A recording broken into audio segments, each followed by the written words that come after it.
Hi, everybody. About 1 month ago, I found out that I have esophageal cancer. Since that time, it's become the center of my practice and also the proving ground for me of the value of this practice, of the truth of this practice. For that reason, I would like to share this time with you. This is where the Zen hits the fan. And I got to tell you, it has been the most terrible, beautiful, scary, peaceful, wondrous time of my life. I don't want to be here, and I would not trade it for anything. In the coming days and weeks, things are going to be a little rough. And I think I'm both ready and not ready. But if any part of me is ready, it's because of this practice. Because what the last 30 years have shown me. And what they have shown me these past few weeks. One reason I waited a month before speaking like this is because I wanted to let it settle in. I wanted to let the whole weight of it find its place in my heart and truly test what this beautiful Buddhist practice has meant during this time. It's been something. I'm going to talk about that in the coming days and weeks, as much as I can.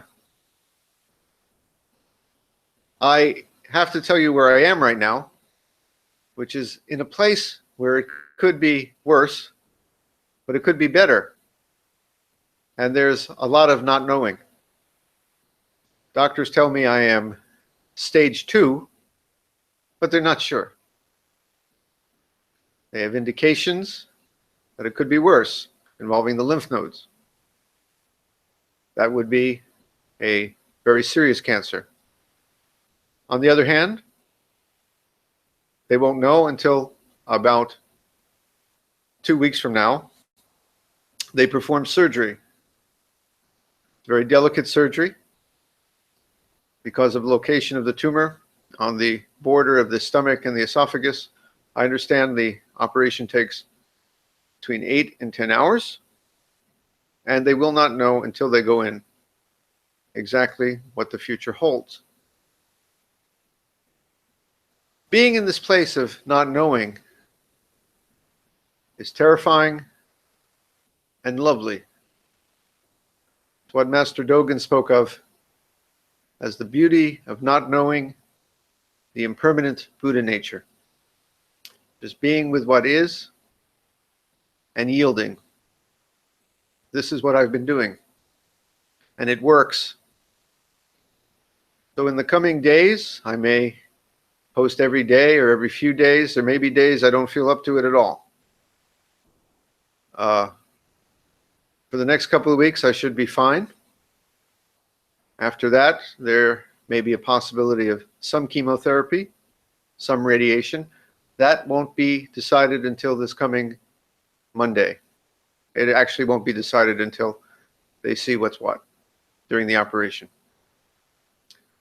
It's okay. I mean, it's not okay, but it is. There is an aspect of this practice that is beyond life and death, even in a moment of facing death. I know this now. I'm there. And if the future is any indication, we're all going to be there sometime. I don't know what could happen in the coming weeks. I could make a recovery. It could be worse. I'd just like to say that this beautiful Soto Zen practice of Shikantaza has been my saving grace each day since I received this news. And it will be in each of the coming days. So I would like to share that with you. I'm going to, as much as possible, bring you along on this trip with me, because let me tell you something. This media, this is the first time I think a Zen fellow could do this. Master Dogen died, maybe of the same thing, some kind of problem down there, when he was 54. So I've already got 3 years on him. But he left no final word except a short poem. I wish we could have had the experience of being with him during this time, because the beauty of this media, the beauty of a Sangha like this, is to bring you along to see not just the good days, but what this practice is like on the rough times too. I'd like you to experience life with me, where the rubber of life meets the Dharma road. That's what this is. So, in the coming days, I'm going to talk about all kinds of stuff. I don't even know what. What does it mean for dukkha when you have cancer? What is impermanence? What's it like to lie there in bed with needles in your arm and worry about what tomorrow brings? What it's like when you have a family with young kids, and from your Buddhist heart, you need to open and realize that someday you may have to say goodbye. I don't know either. I haven't been there yet. But when I am, I'd like you, my family, my Sangha family, and also anyone else who could be helped by this, to be there with me. Now, I thought about keeping this private. My wife is not too crazy that I'm giving this talk. I think it could help somebody to hear this, to experience this with me, to know that there is a way, even in the worst moments, to be with it and to see through it. So that's what I hope comes out of these talks. I also am going to have some things to say about the wider Buddhist establishment these days. Some beautiful things and some criticisms. That's another topic.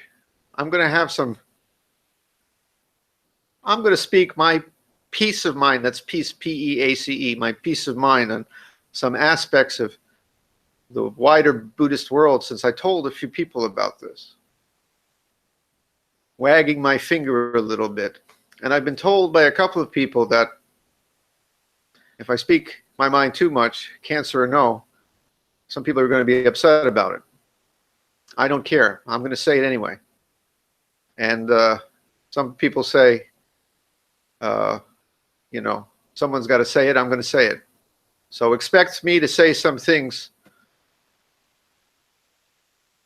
The state of Buddhism in the West these days, and the reaction that people had to this, because this is my Ango.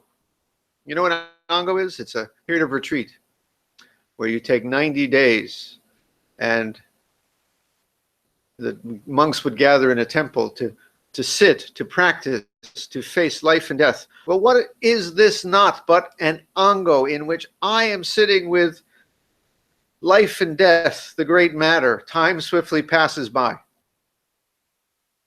This is Zazen and Dogen, my Sangha. We are together. This is an Ango. And some people in the Buddhist world said, it's not. And I want to talk about that, but not today. But I'm going to have some things to say.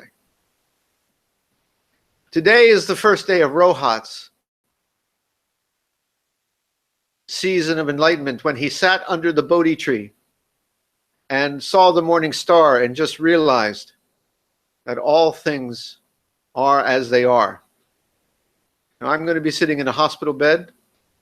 I may be sitting with a IV up my arm, maybe chemotherapy or radiation, whatever they propose, I'm going to give it a go. That is my Bodhi tree. And if that is not Buddhist practice, what is? But anyway, enough speaking for today. Hope to see you again in the coming days. And every day is a good day, even the days that suck.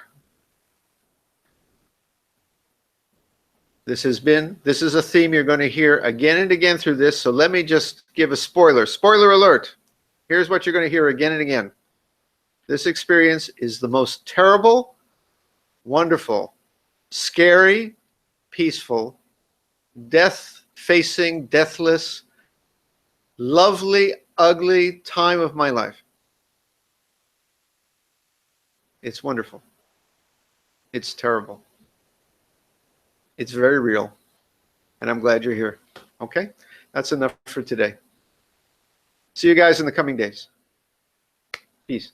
Oh, get yourself checked in every orifice of your body, buddy. Get it early if you can. All right? See you guys later.